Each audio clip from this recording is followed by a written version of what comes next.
Hello students, welcome in economics classes bye Rajni. तो dear students, आज हम मैक्रो इकोनॉमिक्स का जो आपका चैप्टर 2 है, ये मैंने यहाँ मेंशन किया हुआ है, ये चैप्टर 2 है आपका। तो चैप्टर का नेम है some basic concepts of macro economics. तो इस चैप्टर के जितने भी ऑब्जेक्टिव टाइप क्वेश्चंस हैं, जैसे कि MCQs हैं, ट्रू फॉल्स हैं, उनके बारे में हम आज की वीडियो में डिस्कस करेंगे। तो आइए बच्चों, फर्स्ट क्वेश्चन की तरफ चलते हैं।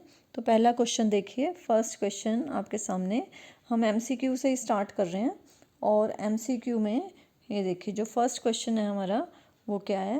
तो फर्स्ट क्वेश्चन है कि वे वस्तुएं जो मानवीय आवश्यकताओं को प्रत्यक्ष रूप से संतुष्ट करती हैं उन्हें हम क्या बोलते हैं। मतलब जो डायरेक्टली कंज्यूम की जा सकती हैं, डायरेक्ट सेटिस्फेक्शन दे रही हैं, ऐसी गुड्स को हम क्या बोलेंगे। तो ऐसी गुड्स को इन ऑप्शन में से देखिए आप, तो बेस्ट ऑप्शन क्या है, बी ऑप्शन। ऐसी गुड्स को हम बोलेंगे कंज्यूमर गुड्स। तो राइट ऑप्शन क्या रहेगा, बी ऑप्शन, उपभोक्ता वस्तुएं। नेक्स्ट क्वेश्चन की तरफ चलते हैं। क्वेश्चन नंबर 2 है आपके सामने कि चीनी के उत्पादन में गन्ना कैसी वस्तु होगी। चीनी शुगर का प्रोडक्शन हो रहा है और उसमें गन्ना क्या होगा, इंटरमीडिएटरी गुड होगी वो, क्योंकि उसे कच्चे माल की तरह प्रयोग में लाया जा रहा है। फिर गन्ने के रस को शुगर में कन्वर्ट किया जाएगा, तो मीन्स गन्ने का कन्वर्जन हो सकता है, अभी इसमें ट्रांसफॉर्मेशन चेंजेस हो सकते हैं, मतलब ये प्रोडक्शन बाउंड्री के अंदर ही है अभी। तो ऐसी वस्तु को हम क्या बोलेंगे, ऐसी वस्तु कहलाती है मध्यवर्ती वस्तु। तो राइट ऑप्शन रहेगा सी, इंटरमीडिएटरी गुड।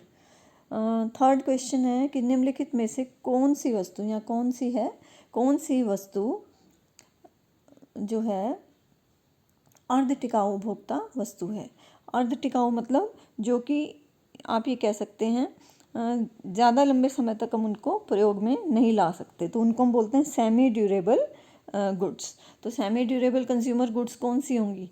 तो देखिए रेडियो जो है ये सालों साल हम इसको यूज़ कर सकते हैं, तो ये तो क्या हो गया, ये ड्यूरेबल जो कंज्यूमर गुड्स होती हैं उसकी कैटेगरी में आता है। कपड़े, हाँ, ये जो क्लोथ्स हैं ये राइट ऑप्शन है, क्योंकि जो क्लोथ्स होते हैं उनको हम सालों साल थोड़ी ना यूज़ कर सकते हैं, एक तरह से वो सेमी ड्यूरेबल कंज्यूमर गुड है। तो जैसे कपड़े होते हैं, फर्नीचर है, क्रोकरी, ये सब क्या होती हैं, अर्ध टिकाऊ उपभोक्ता वस्तुएं होती हैं। तो राइट ऑप्शन बी है कपड़े। और सी क्यों नहीं है, क्योंकि सी एक तरह से कैसी वस्तु हो गई, वन टाइम यूज़ की गुड है वो, जिसको हम बोलते हैं सिंगल यूज़ कंज्यूमर गुड, मतलब ये नॉन ड्यूरेबल है। और पेट्रोल भी वन टाइम सिंगल यूज़ ही होता है, यूज़ करते हैं ख़त्म हो जाता है। तो इसलिए जो सी और डी ऑप्शन है वो कैसी वस्तुएं हो गई, वो सिंगल यूज़ कंज्यूमर गुड्स हैं। तो राइट ऑप्शन है बी। नेक्स्ट क्वेश्चन की तरफ चलते हैं। क्वेश्चन नंबर 4 देखिए। क्वेश्चन नंबर 4 है कि पूंजीगत वस्तुएं वे वस्तुएं हैं, कैपिटल गुड्स के बारे में यहाँ से पूछा गया है। तो कैपिटल गुड्स जो होता है, अगर आपने डेफिनेशन की है तो डेफिनेशन में भी यही बताया जाता है कि ऐसे गुड्स जिनका कई वर्षों तक प्रयोग किया जा सकता है, जैसे मशीनरी होती है, और इनका मूल्य भी उच्च होता है। तो ये दोनों ही फीचर्स जिसमें होंगी वो कैपिटल गुड्स कहलाएंगी। तो राइट ऑप्शन क्या रहेगा, डी। ए और सी दोनों ही करेक्ट हैं, ये दोनों मिलकर एक तरह से कैपिटल गुड्स की डेफिनेशन को भी कंप्लीट करती हैं। तो मशीनरी मैंने आपको एग्जांपल दिया, टूल्स वगैरह जो होते हैं ना, ये नट बोल्ट्स, ये सब क्या है, ये पूंजीगत वस्तुएं नहीं होती हैं। हम इन्हें सालों साल यूज़ तो करते हैं लेकिन इनकी प्राइस हाई नहीं होती है। तो कैपिटल गुड्स में वही गुड्स आती हैं जिनको हम जो प्रोडक्शन प्रोसेस है उसमें कई वर्षों तक यूज़ करते हैं, और साथ ही साथ जिनका मूल्य क्या होता है, ऊंचा होता है। तो राइट ऑप्शन रहेगा डी। नेक्स्ट देखिए क्वेश्चन नंबर 5, फिफ्थ क्वेश्चन है कि पूंजी के स्टॉक में वृद्धि क्या कहलाती है। अब पूंजी के स्टॉक में वृद्धि का मतलब क्या है, पूंजी निर्माण, कैपिटल फॉर्मेशन। मतलब जो पूंजीगत वस्तुएं हैं अगर उनका स्टॉक बढ़ता जा रहा है तो कॉन्टिन्यूटी में ये चल रहा है प्रोसेस, तो उस प्रोसेस को हम बोलते हैं कैपिटल फॉर्मेशन, मीन्स पूंजी निर्माण। तो राइट ऑप्शन है सी। आप देखते हैं क्वेश्चन नंबर 6। क्वेश्चन नंबर 6 है अब आपके सामने। तो क्वेश्चन नंबर 6 में हमसे क्या पूछा गया है, नेट इन्वेस्टमेंट के बारे में, कि जो शुद्ध निवेश है उसका फॉर्मूला क्या होता है। तो शुद्ध निवेश हम कैसे कैलकुलेट करेंगे, जो ग्रोस इन्वेस्टमेंट होगा उसमें से यदि डेप्रिसिएशन माइनस कर दें, इसमें तो कोई डाउट होना ही नहीं चाहिए, तो उसको हम क्या बोल देंगे, शुद्ध निवेश। तो राइट ऑप्शन है बी। तो क्योंकि ये दोनों ऐसा कोई फॉर्मूला होता ही नहीं, ये भी नहीं है और ये भी कोई फॉर्मूला नहीं है, तो शुद्ध निवेश को कैलकुलेट करने के लिए सकल निवेश माइनस मूल्यह्रास कर देंगे तो हमारे पास नेट इन्वेस्टमेंट आ जाएगा।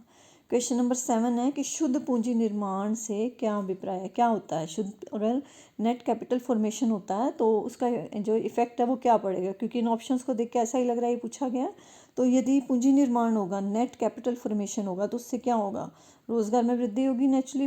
अगर रोजगार बढ़ रहा है तो बेरोजगारी कम होगी और श्रम की उत्पादकता भी बढ़ेगी। तो राइट ऑप्शन क्या रहेगा, डी जो है वो बिल्कुल करेक्ट आंसर है इसका, क्योंकि तीनों को इंक्लूड कर रहा है।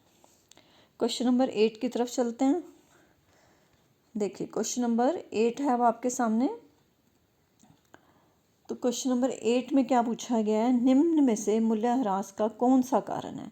मूल्यह्रास मतलब डेप्रिसिएशन जब हो जाता है, टूट फूट हो जाती है, जैसे मशीनरी यूज़ करते हैं तो उसके मेंटेनेंस के ऊपर हमें खर्चा करना पड़ता है, तो मूल्यह्रास का कारण हमें बताना है। तो मूल्यह्रास का कारण क्या हो सकता है, यदि मशीनरी को यूज़ किया जा रहा है तो उसमें टूट फूट होगी, तो ये मूल्यह्रास का कारण हो गया। और आकस्मिक हानि की वजह से भी ऐसा हो सकता है, जैसे मान लो कि अगर कोई फैक्ट्री है वहाँ पर आग लग गई तो उससे क्या हो जाएगा, जो मशीनें वो जल जाएंगी, ख़राब हो जाएंगी, उनकी मेंटेनेंस पे बहुत सारा खर्च करना पड़ेगा।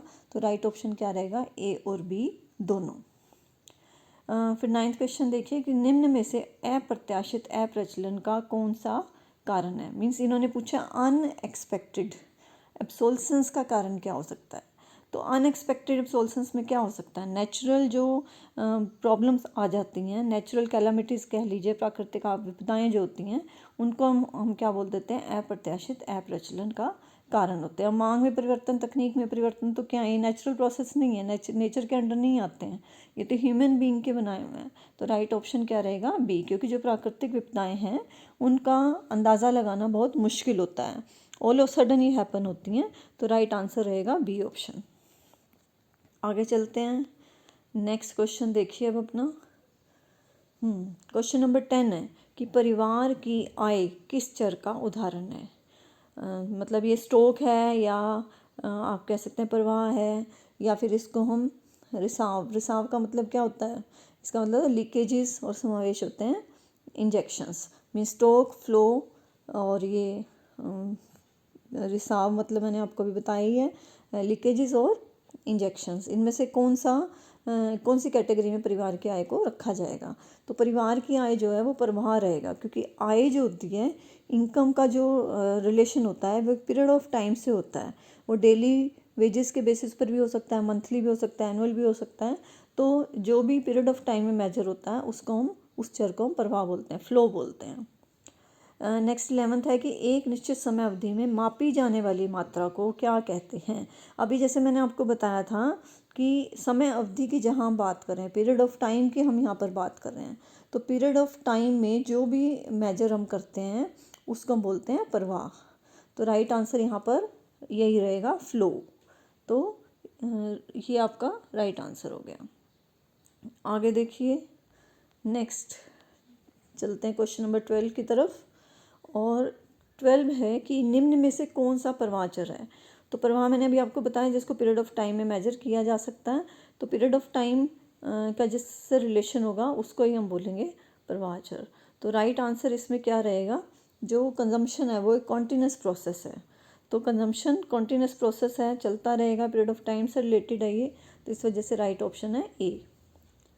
क्वेश्चन नंबर 13 है, अब हमें बताना है कि कौन सा फ्लो वेरिएबल नहीं है। तो फ्लो वेरिएबल कौन सा नहीं है, देखो वेतन, इसका पीरियड ऑफ टाइम से रिलेशन है। मासिक फीस, इसके साथ ही वर्ड जुड़ा हुआ है, मासिक मतलब मंथली मेजर हो रही है। जो धन है, वेल्थ, वो क्या है, वो स्टॉक वेरिएबल है, ना कि प्रवाह चर। तो राइट आंसर है सी ऑप्शन। आगे देखिए, आगे अब नेक्स्ट जो कैटेगरी है वो स्टार्ट हो रही है, हमें ट्रू फॉल्स बताने हैं। तो फर्स्ट देखिए, फर्स्ट है कि उपभोक्ता अंतिम वस्तुओं के अंतिम प्रयोगकर्ता होते हैं। और ये स्टेटमेंट कैसी है, ट्रू स्टेटमेंट हो गई, ऐसा ही होता है। तो अंतिम वस्तुओं को उपयोग करने वाला कौन कहलाएगा, उपभोक्ता। तो ये राइट है। अंतिम उत्पादक वस्तुएं उपभोक्ता द्वारा प्रयोग की जाती हैं। अंतिम उत्पादक वस्तुओं का प्रयोग कौन करेगा, अंतिम उत्पादक वस्तुओं का प्रयोग तो उत्पादक ही करेगा। तो ये स्टेटमेंट इनकरेक्ट है, फॉल्स हो गई है। फिर है कि मध्यवर्ती वस्तुएं राष्ट्रीय आय में शामिल होती हैं। तो मध्यवर्ती वस्तुएं, इंटरमीडिएटरी जो गुड्स होती हैं, उनको राष्ट्रीय आय में, NY में हम शामिल नहीं करते हैं। तो ये स्टेटमेंट भी कैसी हो गई, फॉल्स हो गई, क्योंकि यदि ऐसे करेंगे तो डबल काउंटिंग की प्रॉब्लम हो जाएगी। इसलिए नेशनल इनकम में फाइनल गुड्स को ही इंक्लूड किया जाता है।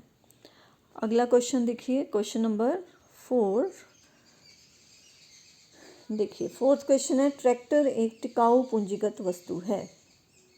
ठीक है, क्योंकि इसका सालों साल प्रयोग किया जाएगा, इसकी जो प्राइस होगी वो भी हाई होती है, तो दोनों ही फीचर्स इसमें है, तो पूंजीगत वस्तु हो गई, कैपिटल गुड हो गई है। फिर है सेवाएं प्रकृति से भौतिक होती हैं। भौतिक किसको बोलते हैं? Which can be seen, which can be touched, मतलब जिसको देखा जा सकता है, छुआ जा सकता है। लेकिन सेवाएं जो सर्विसेज होती हैं उनको फील किया जा सकता है, तो इस वजह से ये क्या हैं, ये भौतिक नहीं होती हैं, इसलिए स्टेटमेंट कैसी हो गई? फॉल्स। 6 है कि पूंजीगत वस्तुओं को उत्पादन की प्रक्रिया में कुछ ही समय के लिए प्रयोग किया जाता है। उत्पादन की प्रक्रिया में सालों साल जिन्हें यूज़ किया जाता है वो होती है पूंजीगत वस्तुएं, तो इसलिए स्टेटमेंट क्या हो गई? फॉल्स। नेक्स्ट, निवेश के परिणाम स्वरूप पूंजी के स्टॉक में वृद्धि होती है। हाँ बिल्कुल ठीक है ये, कि जैसे जैसे पूंजी निर्माण होता जाएगा, मतलब मशीनरी इक्विपमेंट्स पे स्पेंड करते जाएंगे, वैसे वैसे क्या होगा, जो पूंजी का स्टॉक है वो बढ़ता जाएगा, तो ये स्टेटमेंट ट्रू है। आगे लास्ट कुछ क्वेश्चंस हैं उनकी तरफ चलते हैं। क्वेश्चन नंबर 8 है कि सकल निवेश किसके बराबर होता है? आपने जो MCQs हैं उसमें मैंने आपको शुद्ध निवेश का फॉर्मूला करवाया था, उस अगर आपने वो लर्न कर लिया तो आप सकल निवेश भी कैलकुलेट कर सकते हैं। तो सकल निवेश इन दो, ये जो फॉर्मूला है शुद्ध निवेश प्लस मूल्यह्रास means net investment plus depreciation जोड़ देंगे तो हमारे पास ग्रॉस इन्वेस्टमेंट आ जाएगा। तो GI का फॉर्मूला बिल्कुल सही है, ट्रू है ये स्टेटमेंट। फिर है कि स्टॉक समय के एक विशेष बिंदु पर मापी जाने वाली मात्रा है। ये भी बिल्कुल करेक्ट है, क्योंकि जिसका रिलेशन पॉइंट ऑफ टाइम से होगा वो वेरिएबल क्या कहलाएगा? वो वेरिएबल स्टॉक कहलाएगा। लास्ट क्वेश्चन है कि पूंजी पर ब्याज एक प्रवाह चर है। अब ब्याज क्या होता है? मंथली या एनुअली जैसे भी हो सकता है, तो इसका रिलेशन क्या है? पीरियड ऑफ टाइम से है, तो ये स्टेटमेंट भी कैसी हो गई? करेक्ट हो गई।